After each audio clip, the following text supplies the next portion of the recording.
వాగర్థావివ సంపృక్తౌ వాగర్థ ప్రతిపత్తయే జగతః పితరౌ వందే పార్వతీ పరమేశ్వరౌ. భజే శ్రీచక్రమధ్యస్థాం దక్షిణోత్తరయోః సదా శ్యామావార్తాళి సంసేవ్యాం భవానీం లలితాంబికాం. వాగర్థావివ సంపృక్తౌ వాగర్థ ప్రతిపత్తయే జగతః పితరౌ వందే పార్వతీ పరమేశ్వరౌ. భజే శ్రీచక్రమధ్యస్థాం దక్షిణోత్తరయోః సదా శ్యామావార్తాళి సంసేవ్యాం భవానీం లలితాంబికాం. నమో మహద్భ్యో ఋషిభ్యో గురుభ్యో నమః. వివిధ రూపాలు ధరించింది అమ్మవారు. ఎందుకోసం? లోకరక్షణ కోసం. ఏమిటా రూపములు? ఒక్కసారి తలంచుకుంటే లక్ష్మీ, సరస్వతి, దుర్గా అన్నాం. వాటిలో ఎన్ని భేదాలు ఉన్నాయండి. మళ్ళీ సరస్వతిలో ఎన్నో రకాల సరస్వతులు ఉన్నారు. నీల సరస్వతి, శుక్ల సరస్వతి, కింకిణీ సరస్వతి, ఇంకా రక్త సరస్వతి, రకరకాల సరస్వతి రూపాలు ఉన్నాయి. అదేవిధంగా లక్ష్మీ రూపాలు లెక్కలేని ఉన్నాయి. ఇక దుర్గా రూపాలు అయితే శాకంభరి దుర్గా, కపర్దిని దుర్గా, ఇలా ఇలా దుర్గా మంత్రములే చాలా విశేషంగా కనబడతాయి. చిత్రం ఏంటంటే దుర్గాను మనం కలిపి ఒకటన్నా ఒక్కొక్క దుర్గా మంత్రం యొక్క ధ్యాన శ్లోకంలో ఒక్కొక్క రకమైన వర్ణం కనబడుతుంటుంది మనకి. ఆ దుర్గల్లో మళ్ళీ శూలిని దుర్గా, వనదుర్గా, వాటి రూపములు వేరు, వారి వర్ణములే వేరు. ఒకటి అగ్నివర్ణంతో ప్రకాశిస్తుంటుంది, ఒకటి నీలవర్ణంతో ప్రకాశిస్తూ ఉంటుంది. ఏమిటి చెప్తాం? ఇలా ఒక్కొక్క దానికి ఒక్కొక్క రంగు. కనుక దేవతామూర్తులు. ఇప్పుడు అమ్మవారంటే అరుణ అని అంటున్నాం. మళ్ళీ ఆ తల్లే శుద్ధ బ్రహ్మ విద్యాస్వరూపిణిగా శారదాంబగా కనబడినప్పుడు కేవలం శరజ్యోత్స్నా శుద్ధాం శశియుత జటాజూటమకుటాం వర్ణముల వర్ణన మనకి ప్రతి దేవతా శ్లోకాల్లో కనబడుతుంది.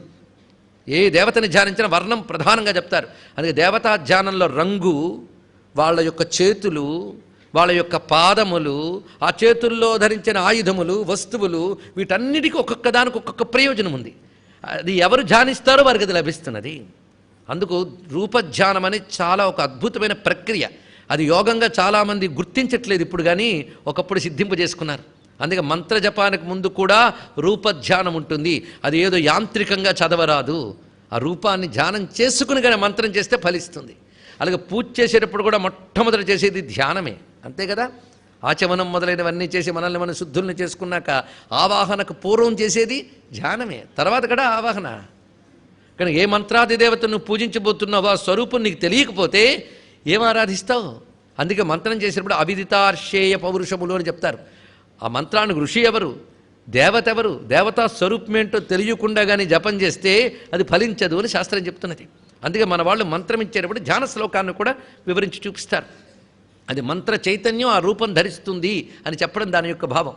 ఇలా అమ్మవారు ఎన్ని మంత్రాలున్నాయో అన్ని రూపాలున్నాయి తల్లికి. విద్యాప్రదాన సమయే శరదిందు శుభ్రాం లక్ష్మీప్రదాన సమయే నవవిద్రుమాభాం విద్వేషవర్గదలనే చ తమాల నీలాం దేవీం త్రిలోకజననీం శరణం ప్రపజ్జే అని కీర్తిస్తున్నాం. విద్యనిచ్చేటప్పుడు తెల్లగా వెన్నెల్లా మెరిసిపోతుంది ఆవిడ. అంటే ఏ రూపం ఇది? శారదా రూపం. వెంటనే లక్ష్మీప్రదాన సమయే నవవిద్రుమాభాం ఐశ్వర్యములు ఇచ్చినప్పుడు పగడపు కాంతులతో ఎరుపుగా బంగారు రంగులతో కనబడుతూ ఉంటుంది లక్ష్మీ స్వరూపం. ఇక విద్వేషవర్గదలనే చ తమాల నీలాం శత్రు సంహారం చేసేటప్పుడు నల్లని కాంతులతో ప్రకాశిస్తున్నది కాళీ రూపాన్ని చూపిస్తున్నారు. మొత్తానికి 3 రంగులతో కనబడింది ఒక్కరేట. దేవీం త్రిలోకజననీం శరణం ప్రపజ్జే, ఆవిడ ఒక్కరే. ఇలాగా వర్ణ రూపిణి అంటే ఆయా దేవతా మంత్ర రూపములు ధరించినప్పుడు అమ్మ వివిధ వర్ణములతో ప్రకాశిస్తూ ఉంటుంది. ఆయా వర్ణములు అలా ధ్యానంలో మనల్ని అనుగ్రహిస్తుంటాయి. ఇప్పుడు రంగులతో చికిత్స గురించి చెప్పేటప్పుడు కూడా వర్ణ చికిత్సలో నీలం రంగు ఉంటే ఒక శక్తి. ఈ మధ్య కొత్త వస్తువు కూడా వచ్చింది మనకి. ఒక గదికి ఒక్కొక్క రంగులు వేయడం, ఒకే గదిలో 10 రంగులు వేయడం, ఇవన్నీ కూడా నిజానికి మనం ఏ చోటికి ఎలాంటి వర్ణములు వేయాలో కూడా శాస్త్రం చెప్పిందండి. ఇప్పుడు సర్వతోభద్ర మండలం వేసేటప్పుడు కూడా సర్వతోభద్ర మండలంలో ఎక్కడ ఏ వర్ణం పెట్టాలో చెప్తారు. అందుకే ఒక దేవతకి ఒక వర్ణానికి సంబంధం ఉంటుంది. అంటే ఒక అక్షరానికి, ఒక రంగుకి, ఒక దేవతకు అనుబంధం ఉంటుంది. కనుక దేవతా మంత్రరూప వర్ణములు, వాటి యొక్క రంగులు అనబడే వర్ణములు కూడా అమ్మ రూపమే. అందుకు వర్ణ రూపిణి అంటే ఈ అర్థాన్ని కూడా తీసుకోవాలి. అందుకు ఉదార కీర్తి రుద్దామ వైభవ వర్ణ రూపిణి జన్మ మృత్యు జరాతప్త జన విశ్రాంతిదాయిని. తొందరపడిపోయి జన్మ మృత్యు జరాతప్త జన విశ్రాంతిదాయని చదవకూడదండి. ట్యూన్ అలవాటైపోయి గుర్తుపెట్టుకోండి. ఎక్కడ విభజన చేయకూడదు. ఈ నామం ఇది ఒకటే నామం, జన్మ మృత్యు జరాతప్త జన విశ్రాంతిదాయిని. ఈ మాట చెప్పేటప్పుడు ఛందస్సారా నుంచి వాళ్ళు ప్రారంభించుకున్నాం. ఛందస్సారమైనటువంటి అమ్మవారి ఉపాసన చేస్తే ప్రయోజనం ఏమిటి? ప్రయోజనం ఇక్కడ చూపిస్తున్నారు. ప్రతిదీ కూడా చెప్పేటప్పుడు స్వరూపము, స్వభావము, ప్రభావము 3 చెప్పాలి. అందుకే మంత్రం యొక్క స్వరూపం ఏమిటి, దాని ఆరిజిన్ ఏమిటి, ఎక్కడి నుంచి వచ్చిందో చెప్తూ దాని యొక్క ప్రభావం ఏమిటో చెప్తున్నారు. అమ్మవారి ఉపాసన చేస్తే లభించే ఫలితం ఇదండి. జన్మ మృత్యు జర తప్త జన విశ్రాంతి దాయిని. ఈ జనాలకి ఎప్పుడు ఒక తాపం అలవాటైపోయిందిట. ఎన్నో తాపాలు ఉన్నాయి, కానీ ప్రధానమైన తాపాలు ఇక్కడ చెప్పబడుతున్నవి జన్మ మృత్యు జర. ఈ 3టితో తప్పించిపోతున్నాం. జన్మించడం ఒక తాపం, జన్మించడమే తాపం, జన్మించిన తర్వాత తాపమే, ఇంకేంటో ఉన్నది. తర్వాత వచ్చేది చిట్ట చివరి తాపం ఒకటి, మృత్యువు. అది అంత భయంకరమైనదంటే అది వస్తున్నప్పుడు భయపడుతుంది, ఎప్పుడు వస్తుందో అని భయం కూడా ఉంటూ ఉంటుంది. కానీ మనతో పాటు మృత్యు భయం పక్కన వెళుతూనే ఉంటుంది. కనుక అది ఒక తాపమే. మృత్యువులు ఎన్ని రకాలో మనం చెప్పుకున్నాం సర్వమృత్యు ప్రశమని దగ్గర. కానీ మృత్యు ఉన్నప్పుడు ఈ లోపల కూడా చాలా మృత్యువులు ఉంటాయా అని చెప్పుకున్నాం. ఆ ఇంద్రియముల పటుత్వం క్షీణించడం కూడా ఆ ఇంద్రియానికి మృత్యు అని చెప్పుకున్నాం మనం గతంలో. కనుక ఇంద్రియ పటుత్వం క్షీణించడం కూడా మృత్యువే. అందుకే ఇక్కడ జన్మ మృత్యు, ఈ మధ్యలో జర అనేది అర్థం చేయాలి. జర అంటే జీర్ణించుట, క్షీణించుట. మనం అనుకుంటూ ఉంటాం పెరుగుతున్నాం అని కాదు, దాని అర్థం తరుగుతున్నాం అని అర్థంట. ఒక్కొక్కటి చిన్నప్పటి కంటే తర్వాత శరీరం పెరిగిపోతుంది, కానీ లోపలన్నీ డొల్లబడ్డం మొదలవుతూ ఉంటాయి ఒక్కొక్కటి కూడా. అలా అన్నీ జీర్ణించిపోతుండడమే జర. ఈ జన్మ మృత్యు జర, ఈ వీటితో తప్పించిపోతున్న జీవుడికి విశ్రాంతి కావాలండి. ఇది చాలా గొప్ప మాట. ఆ విశ్రాంతి ఇవ్వగలిగే శక్తి అమ్మకు మాత్రమే ఉందిట. అవునా లేదో ఆలోచించండి. ఆ తల్లే విశ్రాంతినిస్తుంది. ఈ విశ్రాంతి అనేక రకాలు. ఈ వాక్యం చాలా గొప్పగా భావన చేయవలసింది. నిజానికి ఈ విశ్రాంతి అనేది ఎప్పుడు లభిస్తుంది? శరీరం పోతే వస్తుంది, అంతే కదా. శరీరం పోతే శరీరం పోతే విశ్రాంతి, కానీ ఒక్క శరీరం పోతే విశ్రాంతి రాదు. 3 శరీరాలు పోవాలి. స్థూల సూక్ష్మ కారణ శరీరములు 3 పోవాల్సిందే. ఎందుకంటే ఈ లక్షణం 3 శరీరాలకు ఉందండి. జన్మ మృత్యు జరలు 3 శరీరాలకు ఉన్నాయి. స్థూల సూక్ష్మ కారణ శరీరాలకు కూడా వర్తిస్తుంది ఇది ఇక్కడ. అందుకు 3 శరీరాలు పూర్తిగా లయమైపోవాల్సిందే. అప్పుడు జన్మ మృత్యు జరలు లేనిది ఎవరో తెలుసుకోవాలట. దీనికి పరిష్కారం ఏంటో చెప్తున్నారు. ఎందుకంటే ప్రపంచంలో అశాంతి తప్పదు. దీని లక్షణమే తప్పించే లక్షణం. దీన్ని తప్త, ఎప్పుడు ఈ 3టితో తప్పించిపోతున్నవాడు జీవుడు. జన్మ మృత్యు జర తప్తవాడు. అయితే ఇక్కడ గ్రహించవలసింది ఏంటంటే జన్మ మృత్యు జరలు లేనిది ఎవరికి, ఇది ఆలోచించాలి. అది లేని స్థితిని ఒక్కసారి ఊహిస్తే అంత బాగుందండి. ఆ లేనిదే ఆత్మతత్వం, మరొకటి లేదు. శరీరానికి 3 ఉన్నాయి, కానీ ఆత్మకి 3 లేవు గనక ఆత్మస్వరూపాన్ని అవగాహన చేసుకొని ఆత్మయే జగదంబ అని గ్రహించి జగదంబతో తాదాత్మ్యం చెందితే అదే విశ్రాంతి. అయితే ఈ తాదాత్మ్యం, ఆ విశ్రాంతి మన సాధన చేయగలమేమో కానీ మనం పొందలేము. అమ్మ ఇవ్వాల్సిందే. అందుకే దాయిని, ఆవిడ ఇస్తుంది. జన్మ మృత్యు జరాతప్త జన విశ్రాంతి దాయిని. దీనికి మోక్షం అని పేరండి. జన్మ మృత్యు జరలు లేని స్థితికి మోక్షం అని పేరు. అయ్యా మరణించిపోయాడు కదా, వాడికి ఇంకా జన్మ లేదు, మృత్యువు లేదు, జర లేదు కదా, అది మోక్షం ఎలా అవుతుంది అంటే లేదని మనం ఎవరిని చెప్పగలం? స్థూల శరీరం పోయింది, కానీ మళ్ళీ జన్మలు ఉంటాయి, మళ్ళీ మృత్యువులు ఉంటాయి, మళ్ళీ జరలు ఉంటూ ఉంటాయి. అవి ఇంకా ఎప్పుడూ లేకుండా ఉండే స్థితి కావాలి అంటే మోక్షమే. అందుకు శ్రీ విద్య మోక్ష విద్య అని చెప్పడం కోసం ఈ వాక్యం మనకు పనికొస్తున్నది. జన్మ మృత్యు జరాతప్త జన విశ్రాంతిదాయిని. అమ్మవారిని ఉపాసన చేసేవారికి మోక్షం లభిస్తున్నది. సరిగ్గా మనకి దీనికి తగ్గ శాస్త్ర శబ్దం వేదాంత శాస్త్రంలో జన్మ మృత్యు జరా దుఃఖ విముక్తో అమృతమశ్నుతే. అమృతం అంటే మోక్షం. అమృతం ఎవడు పొందుతున్నాడయ్యా అంటే జన్మ మృత్యు జరా దుఃఖములు దాటిన వాడు పొందుతట. అందుకే జన్మ దుఃఖం జరా దుఃఖం అన్నారు. ఇంకోటి కూడా కలుపుకుని ఉంటారు పాపం, వాడి బాధ వాడిది. జాయా దుఃఖం అని అంటే భార్య వల్ల కలిగే దుఃఖం అని, అది వాడి పర్సనల్ అనుభూతి, అది వదిలేసేయండి. కానీ ప్రధానంగా ఈ రెండే, జన్మ మృత్యు జర, ఇవి తెలుసుకుంటే చాలు. ఇక్కడ శాస్త్రీయమైనటువంటి శబ్దములు ఇవే. జన్మ మృత్యు జరా దుఃఖ విముక్త అమృతో భవత్. ఇక్కడ జాయా దుఃఖం అంటే ఆవిడేమనుకోవాలి, ఆవిడే జీవుడేగా. కనుక ఇవి అలాంటి పురుష స్త్రీ సంబంధములుగా చూడకుండా సర్వజీవులకి పెట్టుకుంటే మాత్రం దుఃఖములు 3: జన్మ మృత్యు జర. జన్మ దుఃఖం, మృత్యు దుఃఖం, మధ్యలో ఒక్కొక్కటి క్షీణించిపోవడం మరొక దుఃఖం. కనుక జన్మ మృత్యు జర ఎంత చక్కగా చెప్పారండి. ఈ దుఃఖములు దాటడమే మోక్షం. అమృతమస్నుతే, ఆ దాటించే తల్లి, ఆ మోక్షం ఇచ్చే తల్లి అంటూ ఛందస్సారా నుంచి ఇప్పటి వరకు ఆ విద్య యొక్క స్వరూపం మొత్తం ఆవిష్కరించి ఫలితాన్ని చెప్పారు. అయితే ఈ విద్య ఘోషింపబడింది, సామాన్యంగా కాదు. సర్వోపనిషదుద్ఘుష్ట, గొప్ప మాట చెప్పారు. ఇది చాలా దివ్యమైన నామం. ఇప్పుడు ఈ నామం అర్థమైపోతే ఎన్నాళ్ళు ఎందుకు వేదాంతం ఏకరువు పెట్టారో అర్థమైపోతుంది. సర్వోపనిషత్ ఉద్ఘుష్ట. ఘుష్ట అంటే ఘోషింపబడినది, ఘోషింపబడినది. ఘోష అంటేనే భాష కంటే హై పవర్ అది, అంతే కదండి. గట్టిగా చాటడం, ఘోష అంటే చాటుట, ఇది అర్థం. ఎలా చాటారు? ఉద్ఘోష. లోకంలో కూడా ఉద్ఘోష ఉంది. ఉత్ అంటే ఎలుగెత్తి అని అర్థం. ఉచ్చైశ్వరమున అంటాం కదా, అందుకు ఉద్ఘోష అంటే ఎలుగెత్తి గొప్పగా చెప్పడం. ఎలుగెత్తడం అంటే గొంతు చించుకోవడమే కాదు, గొప్పగా చెప్పడం కూడా ఉత్ అని. గట్టిగా ఎలుగెత్తి తిడితే అది ఉత్తు అయిపోతుందా?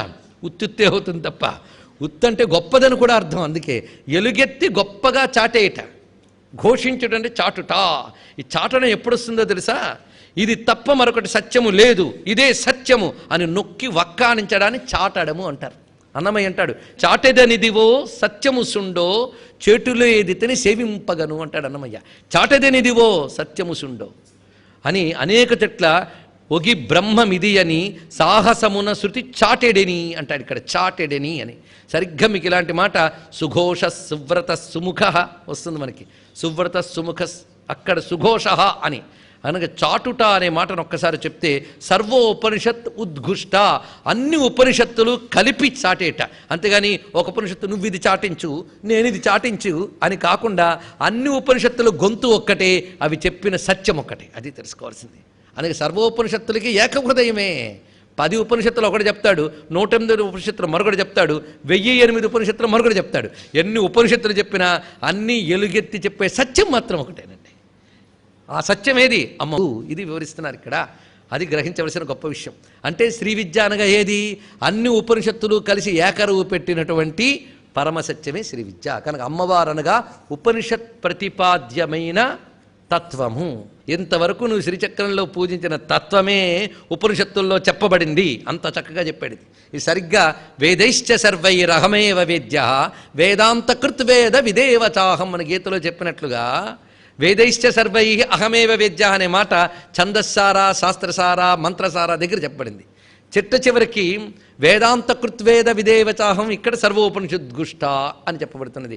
కనుక వేదము వేదాంతము అని 2 భాగములు ఉన్నాయి. అంటే కర్మకాండ జ్ఞానకాండ. కర్మకాండల యొక్క సారము అమ్మవారే, జ్ఞానకాండ అయిన ఉపనిషత్తుల యొక్క సారము అమ్మవారే.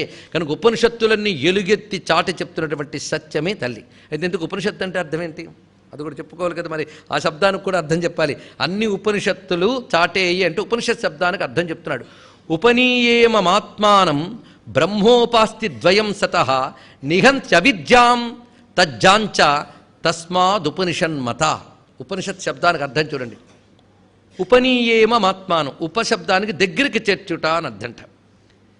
ఇది ఒక అర్థం ఇక్కడ వివరిస్తున్నారు. ఎన్నో అర్థాలు ఉన్నాయండి ఉపనిషత్తుకి. ఇది ఒక అందమైన అర్థం అని చెప్పుకుంటున్నాం.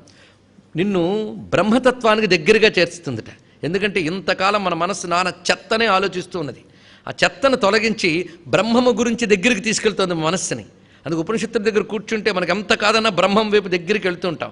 ఆ దగ్గరికి చేర్చుతూ ఉంటే మరొకటి ఉన్నది, అది ప్రమాదం. మన బుద్ధి బ్రహ్మతత్వం వెళ్ళిపోతూ ఉంటే ఈ వాసనలు ఆ వెనకాల పట్టుకుంటూ ఉంటాడు. మహాప్రమాదం అండి. కొందరు అంటూ ఉంటారు, ఇది క్షేత్రానికి వెళ్తూ పిల్లిని పట్టుకొచ్చాడని, కుక్కతోక పట్టుకుని గోదావరి ఏదడం ఇవన్నీ సామెతలు ఉన్నాయి మనకి. చక్కగా తీర్థం చేయాలని గోదావరికి వస్తూ మన కుక్కతోక పట్టుకోవడం ఏంటండి? అంత స్నానఫలం పోయిందా లేదా? కుక్కతోక పట్టుకుంటే మనకు అది శుద్ధి కాదు. అందుకే కుక్కతోక పట్టుకుని గోదావరి ఏదడం అనేది గొప్ప సామెత. సామెతల్లోంచి అర్థం చేసుకోవచ్చు మనం ఇక్కడ. కుక్కతోక ముట్టుకుని గోదావరిలో స్నానం చేస్తే గోదావరి స్నానం ఫలించదు. అలాగే మనం ఉపనిషత్తులు పట్టుకుందామని కూర్చుంటే బుద్ధిని బ్రహ్మం దగ్గరికి తీసుకెళ్తుంటే వెనకాల వాసనలు కుక్కతోకలాగా వచ్చేస్తుంటాయి. వచ్చింది బాధ. ఇవి పోవాలిగా. అందుకే ఇక్కడ వెంటనే చూపిస్తున్నాడు, నిఘంత అవిద్యాంతజ్జాంచ. ఒకవైపు నీ బుద్ధిని బ్రహ్మం వైపు తీసుకెళుతూ ఆ వెంట పడుతున్నటువంటి పూర్వజన్మ కర్మ వాసనలు అనేటువంటి అజ్ఞానాన్ని, అజ్ఞాన సంస్కారముల్ని నిహంతి తొలగిస్తోంది. నిహంతి ఉపనిషత్ అన్నాడు ఇక్కడ. ఎంత గొప్ప మాట. పరబ్రహ్మం దగ్గరికి తీసుకెళ్తూ నీలో ఉన్నటువంటి వాసనల్ని క్షయింపజేసేది ఉపనిషత్తు. ఇది ఒక అర్థం. ఉపనిషత్తుకి ఇంకొక అర్థం ఏంటంటే, ఇది ఉపనిషత్తు ఉపన్యాసపు సబ్జెక్టు కాదయ్యా, గురువు దగ్గర మఠం వేసి కూర్చొని నేర్చుకోవాల్సింది, గురువు దగ్గరికి వెళ్ళి నేర్చుకోవాల్సింది. అది ఇక్కడ వివరంగా చెప్తున్నారు. వాళ్ళిద్దరికీ అది. అందుకే నేర్చుకున్నప్పుడు సగనాభవతు సగనం ఉపనుక్తు అని చెప్పుకోవడం ఏంటంటే, మన ఇద్దరం ఉపనిషత్తు నేర్చుకోవడానికి కూర్చున్నాం, కనుక వ్యక్తి అహంకారాలు మధ్యలో వచ్చి ఒకరి మీద ఒకరి ద్వేషములు పుట్టకుండా జ్ఞానాన్ని పొందుదుముగాక అని అంటారు. అందుకు గురువు దగ్గరికి వెళ్ళి అధ్యయనం చేసి నేర్చుకోవలసింది ఉపనిషత్తు. ఇది ఒక అర్థం. 2 బ్రహ్మం వైపు తీసుకువెళుతూ మనలో అజ్ఞాన సంస్కారమును తొలగించేది ఉపనిషత్తు. కానీ ఉపనిషత్తు లక్ష్యం ఏంటి? మనల్ని బ్రహ్మం వైపు తీసుకెళ్ళడం. అందుకు ఉపనిషత్తు యొక్క లక్ష్యం చెప్తూ భేదభావం తొలగించడమే ఉపనిషత్తు యొక్క లక్ష్యం. అందుకే భేదాభావ, భేద అభావ, భేదము లేకపోవడం అనేదే జ్ఞానంట. దేనికి భేదం? జీవేశ్వరుల మధ్య భేదము అజ్ఞానము, ఆ భేదం తొలగించే జ్ఞానం పేరు ఉపనిషత్తు అన్నారు ఇక్కడ. కనుక ఉపనిషత్తుల లక్ష్యం ఏంటి? జీవబ్రహ్మైక్యం. ఇప్పుడు ఉపనిషత్తులన్నీ కలిపి అమ్మవారిని చాటుతున్నాయంటే అర్థం ఏంటి? జీవబ్రహ్మైక్య తత్వమే జగదంబా, అది చెప్పడం దీని యొక్క ఉద్దేశం. కనుక వేదముల చేత వేదాంతముల చేత ప్రతిపాదింపబడేది. ఇక్కడ వీటికి ఉదాహరణలు చెప్పుకోవాలంటే వేదములో ఎక్కడెక్కడ అమ్మవారిని చెప్పారు, ఛందస్సార శాస్త్రసార దగ్గర అవన్నీ చెప్పుకోవచ్చు. దుర్గాం దేవీం శరణమహం ప్రపజ్యే, ఎక్కడిది? వేదంలోదేగా. అదేవిధంగా తల్లికి సంబంధించినటువంటి దివ్యమంత్ర రాశంతా తాం పద్మినీమీం శరణమహం ప్రపజ్యే లక్ష్మీ సూక్తం, ప్రణోదేవి సరస్వతి వాజేభిర్వాజినీవతి సరస్వతి సూక్తం, ఇంకా మేధాదేవి దుషమాన ఆగాత్ మంత్రం మేధాసూక్తం, శ్రద్ధాసూక్తం. ఒకటేమిటి ఇలాగా సర్వవేదములు చెప్తూ ఉంటే వాటికి అర్థమేమింది? వేదసారం, ఛందస్సార శాస్త్రసార. ఉపనిషత్తుల్లోకి రండి. కేనోపనిషత్తులో అమ్మవారు కనబడి కథను చూపించారు. స్వయంగా వచ్చి ఉమా హైమవతి బహుశోభమాన. ఛాందోగ్యోపనిషత్తులోకి ప్రవేశిస్తే రసహ, అక్కడికి వచ్చినప్పటి రసో వైసహ రసగ్ ఏవా ఎల్లబ్ధ్వా ఆనందీ భవతి అంటే రసస్వరూపిణి అమ్మవారిని అక్కడ ప్రతిపాదన చేస్తున్నారు. రసజ్ఞా రససేవది.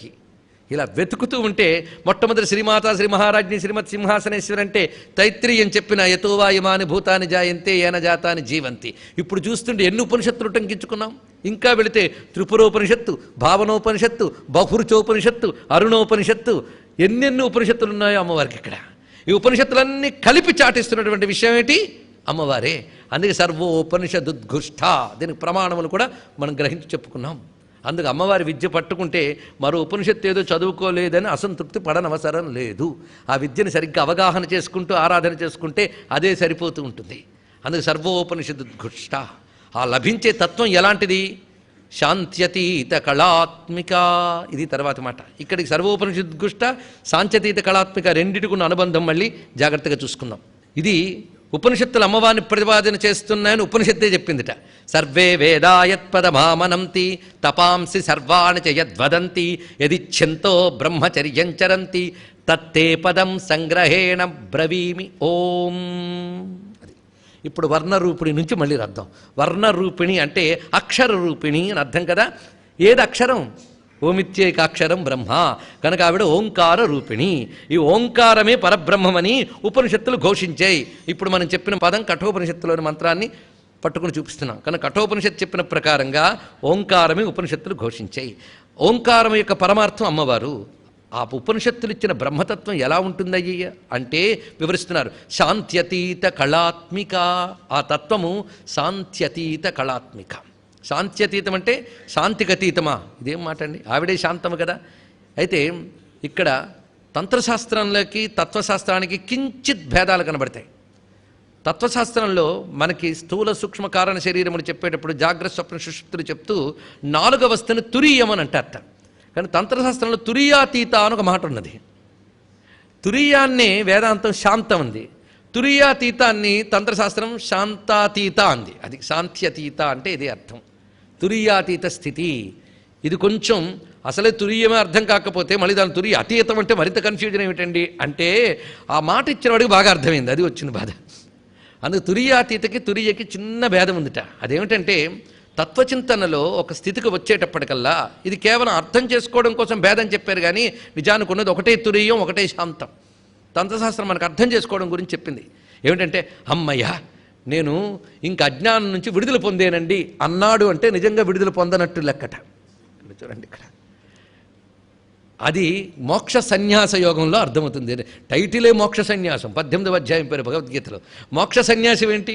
అన్నిటినీ సన్యసించాలి కానీ మోక్షం సన్యసిస్తాడు ఎవడైనా?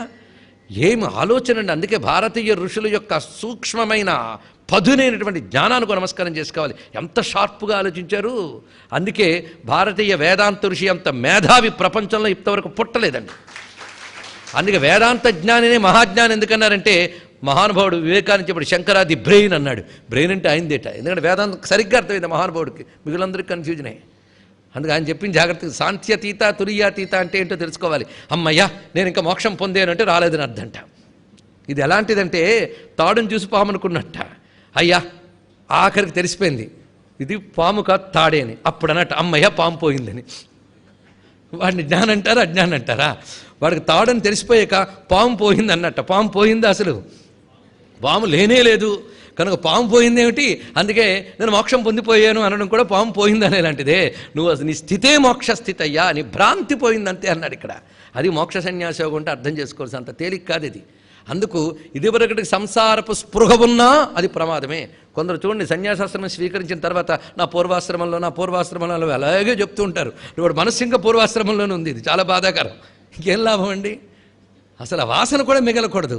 ఆ వాసనాక్షయమైన స్థితి అంటే తురియమే, కానీ అందులో అస్సలు వాసన కూడా ఉండకూడదయ్యా అని కేవలం శాస్త్రములు చదివి ఏకరువు పెట్టే వేదాంత వాక్యం కాకుండా అనుభవపూర్వకంగా తెలుసుకోవాలి. అది సాంఖ్యతీత కళాత్మిక. ఇది మాట. నిజానికి సాంఖ్యతీత కళాత్మిక మరొక అర్థం చెప్పుకోవచ్చు. ఒకడు చూడండి అంతవరకు తిడుతూ కొడుతూ ఉంటాడు, పడుకున్నాడు. పడుకున్నప్పుడు ఎంత శాంతంగా ఉంటుందో అందరికీ వాడికి కూడా. అప్పుడు వాడు శాంతంగా ఉన్నాడని అర్థమా? లేచేకు చూడాలి మళ్ళీ. అది శాంతమే. కానీ ఈ శాంతం వీటిని శాంతమనే అంటారు, అప్పటికది శాంతం అంతే. అలాగే మరణించిన తర్వాత ప్రతివాడు మంచివాడే, ఎందుకంటే శాంతిస్తుంది లోకం. అయితే ఇది శాంతమా అంటే అది పూర్తిగా శాంతం కాదు, మళ్ళీ వాసనలతో మరో రకంగా వాడు వస్తాడు. అందుకు సాంఖ్యతీత అంటే దీనికి కూడా పైనటువంటిది, మళ్ళీ వెనక్కి తిరిగి రాని స్థితి అని చెప్పడం కోసమే ఈ శాంతం కాదయ్యా అది, ఆ శాంతం వేరు అని చెప్పడం కోసం సాంఖ్యతీత అనే మాట చెప్పారు. ఇంకొక అర్థం ఏంటంటే విశ్వవిజ్ఞానం ప్రకారంగా శాంతము అంటే ఆకాశము అని అర్థంట. ఆకాశమే శాంతం. ఎందుకంటే ఆకాశంలో ఉరుములు మెరుపులు అన్నీ ఉన్నాయి. ఆకాశంలో ఉరుములు మెరుపులున్న ఆకాశానికి వేవి లేవు. ఆకాశం నిజానికి ఒక్క ఆకాశాన్ని వేవి లేకుండా చూడగలిగితే శాంతం. ఆకాశమే శాంతము అంటారట. అయితే ఆకాశమా అమ్మవారు? ఆకాశానికి కూడా అతీతురాలు కదా ఆవిడ. అందుకు సాంఖ్యతీత కళాత్మిక అంటే ఆకాశానికి కూడా ఆవలున్నటువంటి పరతత్వము, ఇది అర్థం ఇక్కడ. అందుకు సాంఖ్యతీత అనే స్థితి. అయితే సాంఖ్యతీత అనే దానికి ఇంత మనం గింజుకోకుండా శాస్త్రం ఒక చక్కటి నిర్వచనం చెప్పింది. అయితే అది అర్థం కావడం తేలిక కాదు కనుక ఇంత గింజుకోవాల్సి వచ్చింది. శంకరులు ఒక్క మాటలో చెప్తున్నాను వినవయ్యా అన్నాడు. ఏంటి? బ్రహ్మసత్యం జగన్మిచ్చ జీవో బ్రహ్మ ఇవన అపరహ. ఆయనకు ఒక్క మాటే, మనకు అది అర్థం కావడానికి 1000 మాటలు చెప్పాల్సి వచ్చింది. ఏం చేస్తాం? అలా ఇక్కడ సాంఖ్యతీత కళాత్మిక అనే దానికి శాస్త్రం చెప్తున్నది. ఇది శైవాగమ శాస్త్రాల్లో కనబడుతుంది.